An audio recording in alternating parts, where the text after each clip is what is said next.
Halo viewersku semua dimanapun kalian berada. Semoga kalian dilindungi oleh Tuhan Yang Maha Esa.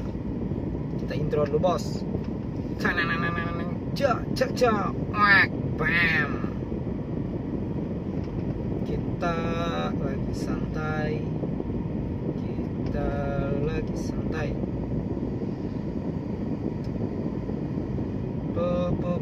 Kita akan membahas seputar perkuliahan sekarang. Apakah auto bikin pintar mahasiswa atau bikin tertekan mahasiswa?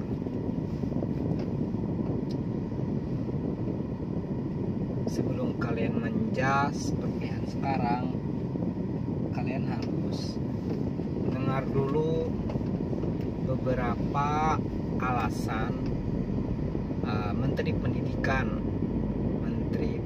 Kebudayaan, yaitu Pak Nadiem. Beliau adalah Menteri Pendidikan periode sekarang, dan beliau juga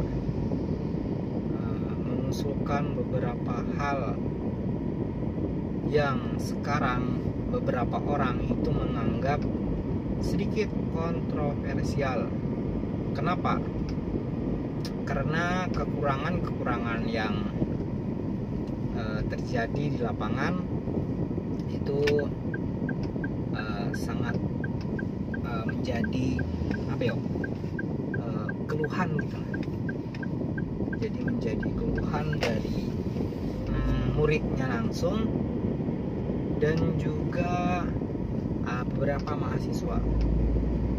Akan tetapi di sini Pak Nadiem kayak membedakan klaster dari kuliah online ini, mungkin sedikit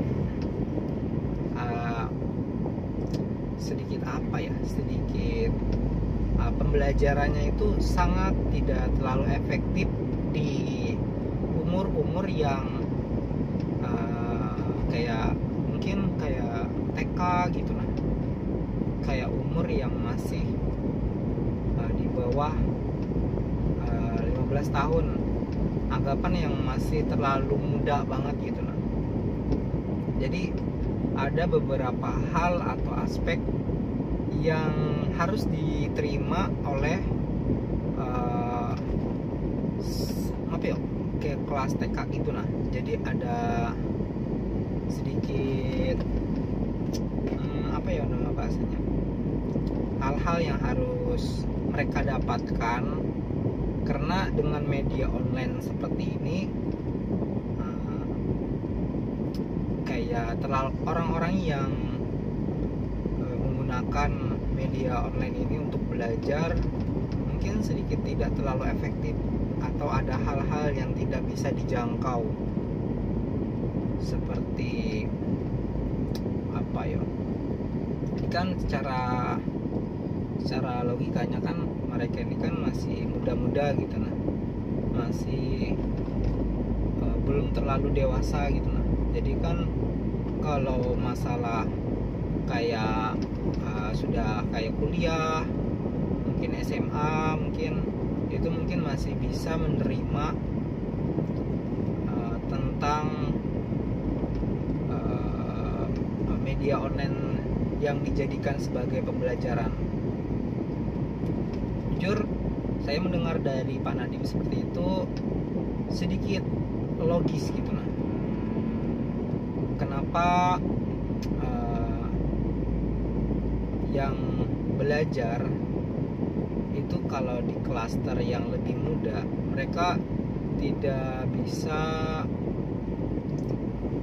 menerima pelajaran secara online yang terus menerus. Jadi mereka itu harus ada namanya pendekatan dari pengajarnya. Bahkan kalau sekarang pun yang bisa dijadikan media untuk seorang pengajar, bahkan selain gurunya langsung yang mengajar, orang tua pun bisa berperan aktif dalam proses ini. Kenapa? Karena orang tua itu langsung berada di klasternya di klasternya keluarga gitu. Nah, jadi kan sekarang sebenarnya Menteri Pendidikan sekarang itu benar-benar berada dalam tekanan yang begitu hebat gitu. Nah, karena sistem pembelajaran yang seharusnya beliau tuntaskan yang awalnya itu sudah berat, dan sekarang ditambah kondisi COVID-19 yang mempersulit lagi secara fisik untuk melakukan pengajaran, maksudnya itu kayak media bertemu gitu. Nah, kan belajar itu kan bisa dilakukan melalui online dan juga bisa dilakukan secara langsung atau tatap muka gitu. Nah, secara langsung, jadi tidak menggunakan media sosial atau tidak menggunakan media online lagi, jadi langsung bertatapan antara sang murid sama sang guru yang mengajar.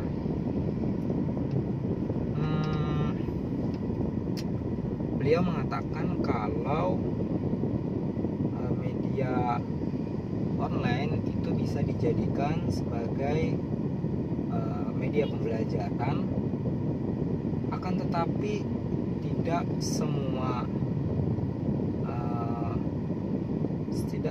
golongan dari siswa bahasanya yang dapat menyerap pembelajaran menggunakan media daring atau media online itu sendiri. Kenapa demikian? Karena murid-murid yang masih dalam tergolong sangat muda atau kita sebutlah anak kecil gitu. Nah, mereka ada yang namanya itu kayak pendekatan langsung yang harus didapatkan saat pembelajaran dalam pendidikan. Jadi kan kalau yang sudah dewasa atau anggaplah kuliah seperti kita, media seperti online ini kayak nggak terlalu anggaplah tidak terlalu sulit gitu. Nah, karena media online ini kita sebelum menginjak kuliah pun di SMA itu sudah namanya belajar tentang online. Akan tetapi bila dilakukan oleh anak-anak yang masih berumur di bawah 15 tahun, anggapan kan mereka terlalu dini gitu. Jadi mungkin ada hal-hal yang mereka harus dapatkan, apalagi dalam kondisi wabah COVID-19 sekarang yang sedikit lebih kayak lebih sulit gitu. Nah, untuk melakukan tatap muka pun itu sedikit lebih sulit. Bahkan di zona hijau dan di zona kuning pun pembelajaran yang tatap muka itu bisa dilaksanakan. Kayak seperti zona kuning itu harus ada izin pun dari orang tua kalau ingin anaknya langsung bertatap muka atau datang ke sekolah.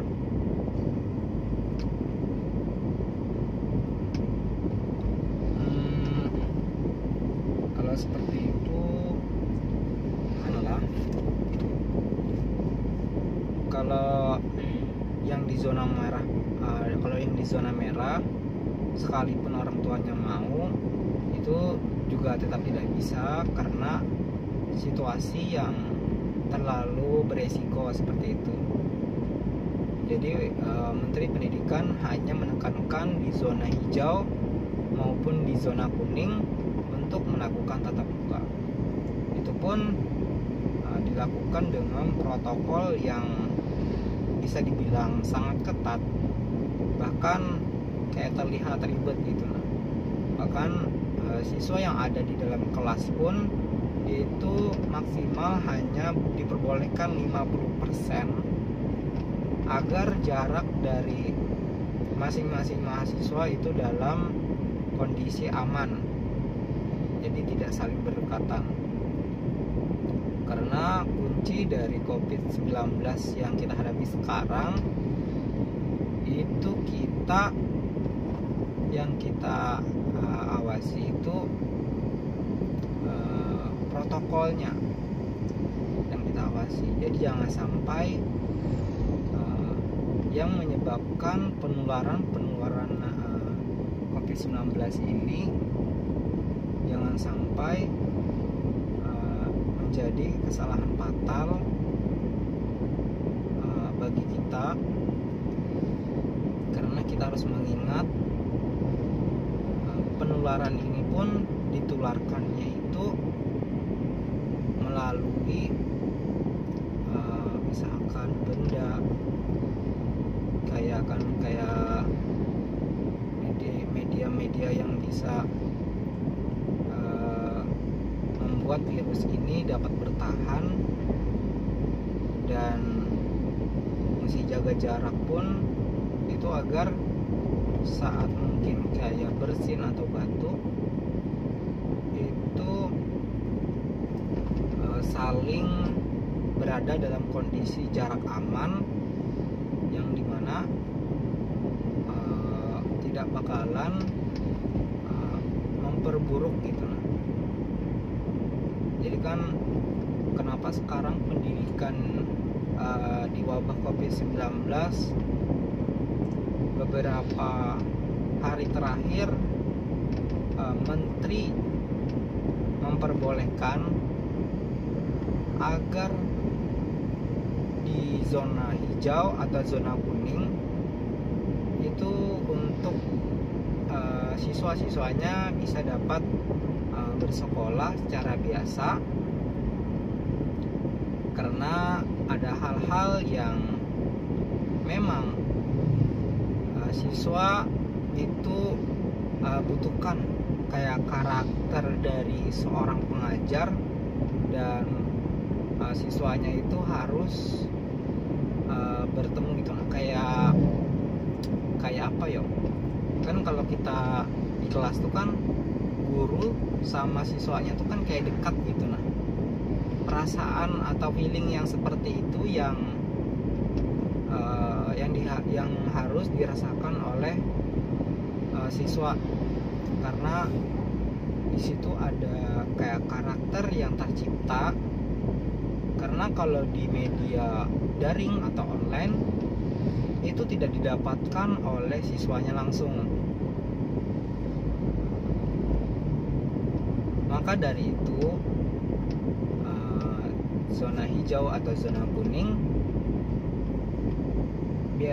sekarang pun adik saya yang sekolah di SMK tuh baru kelas 1, dia sudah mulai turun sekolah, akan tetapi ada hari-harinya saja gitu. Nah, sama itu pun juga dibatasi dalam satu kelas, karena anggaplah misalkan ada siswa yang anggapannya tuh tidak bisa membeli paket buat belajar, atau bahasanya nggak ada HP gitu. Nah, jadi kan kalau ketemu langsung tuh kan kayak salah satu solusi juga gitu. Nah, kalau di kota kan anggapan kalau sinyal tuh masih tergolong aman, sinyal mungkin masih ada aja seperti itu. Nah, tapi kan ada juga yang siswa yang ekonomi ke bawah yang tidak bisa membeli paket internet, jadi dia saat turun sekolah dia tidak perlu namanya membeli paket internet untuk belajar. Dan sekarang pun pemerintah sangat berpikir keras untuk metode pembelajaran yang agar berjalan dengan efektif.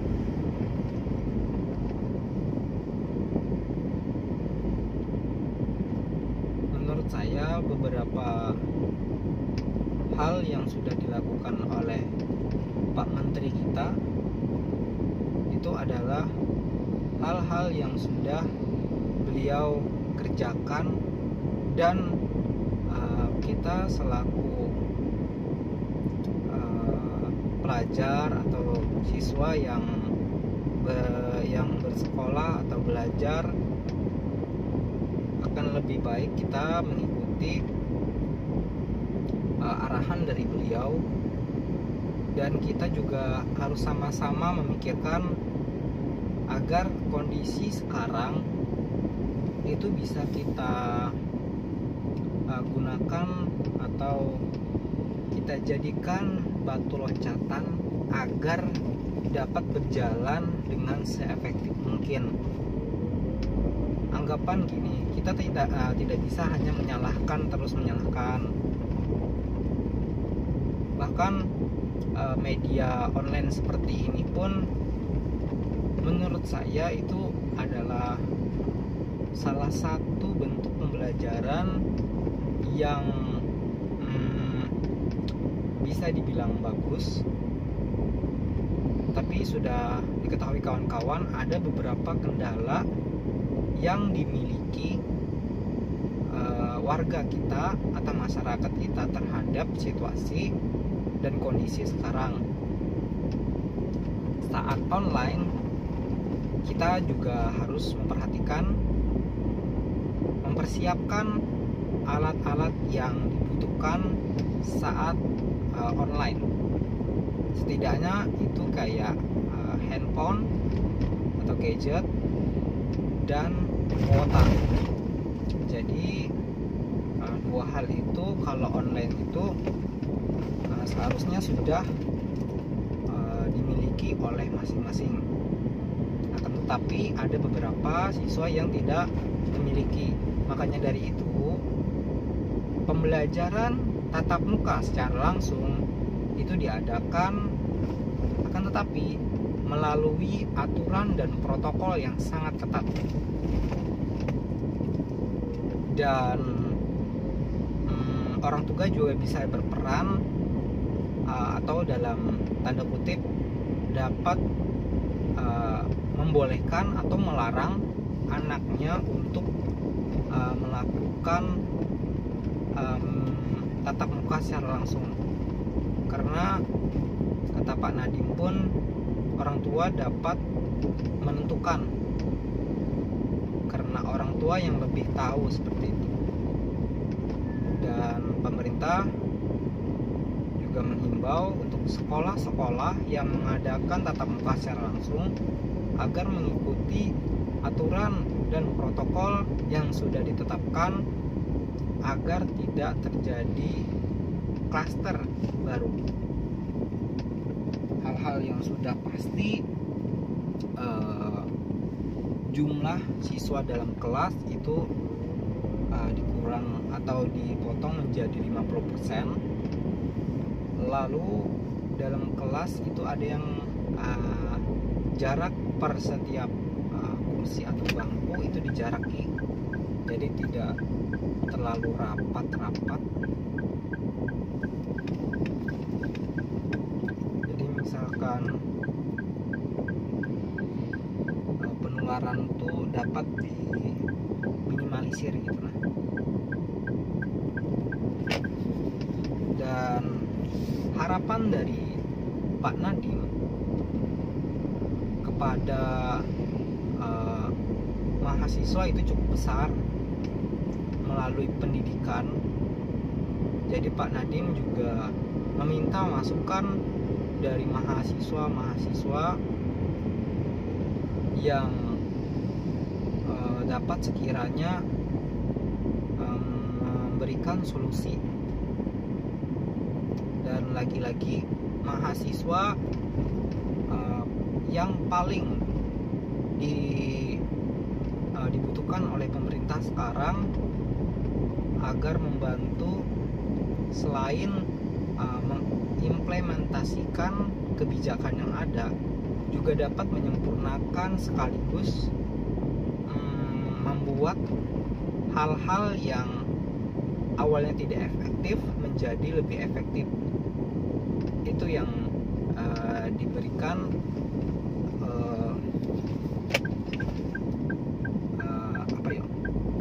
diberikan kayak kepercayaan oleh Pak Nadiem selaku Menteri Pendidikan sekarang untuk dapat membantu memperbaiki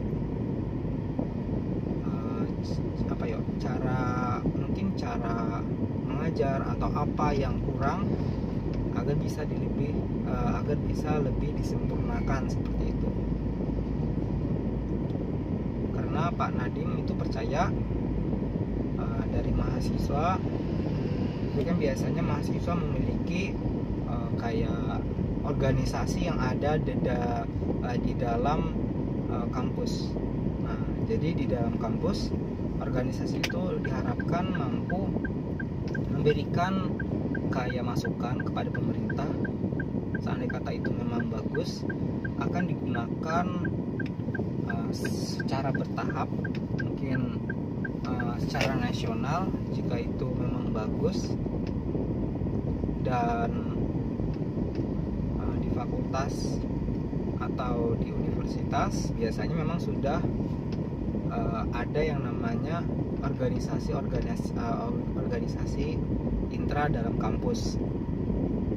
Mungkin saya di sini pun berharap pribadi, mungkin di fakultas saya di ilmu pemerintahan, kepada mungkin dosen-dosen saya atau rektor saya di fakultas ilmu pemerintahan FISIP, mungkin sedianya bisa membuat satu organisasi yang dimana saya juga akan lebih senang ikut di organisasi ini, dimana kita akan lebih fokus untuk membantu pemerintah, dimana kita dapat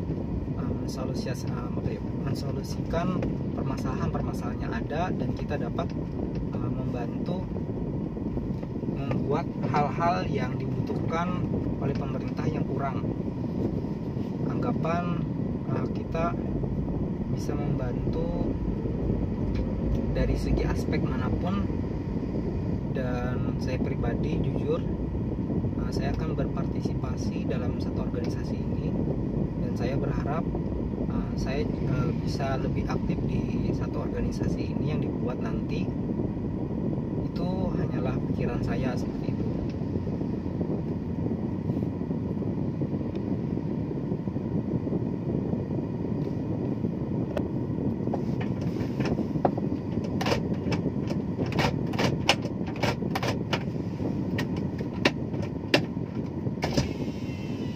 Buat senang. Lain mobil lagi ya? Kamu habis dari pertemuan bro? Bos, pertemuan terus. Semangat sanap. Aku sempat sanap 24 jam kemarin, 24 jam tadi itu aku tadi udah membahas sanap. Jadi kan kayak membahas seputar kampus. Ya. Nah, jadi ini sebenarnya di cerita yang jadi kan Pak Nadiem, aku sempat mendengar dari Pak Nadiem Menteri Pendidikan itu di podcastnya Deddy Kobuser. Nah, di situ beliau berharap bahwa beliau dari mahasiswa yang ada, kan biasanya di fakultas atau di universitas itu kan biasanya di kampus anggapan ada yang namanya tuh kayak organisasi intra kampus loh, kayak sejenis BEM dan lain-lain. Nah, Pak Nadiem itu berharap dari organisasi itu bisa memberikan kayak saran kepada pemerintah, kayak mungkin solusi secara mungkin spesifik, mungkin di pendidikan dan bahkan luas di beberapa sektor. Nah, kebetulan kita ini kan fakultas FISIP dan kita sendiri, kebetulan aku sama Rizky ini satu jurusan di jurusan ilmu pemerintahan. Jadi kenapa lebih fokus ke pemerintah, karena mungkin kita kayak kan takdir tuh gak ada yang tahu kita kedepannya jadi apa. Jadi kan Sorry. tak angkat ya. Nyampe video call nih ya. Assalamualaikum. Terus dari sana. Assalamualaikum.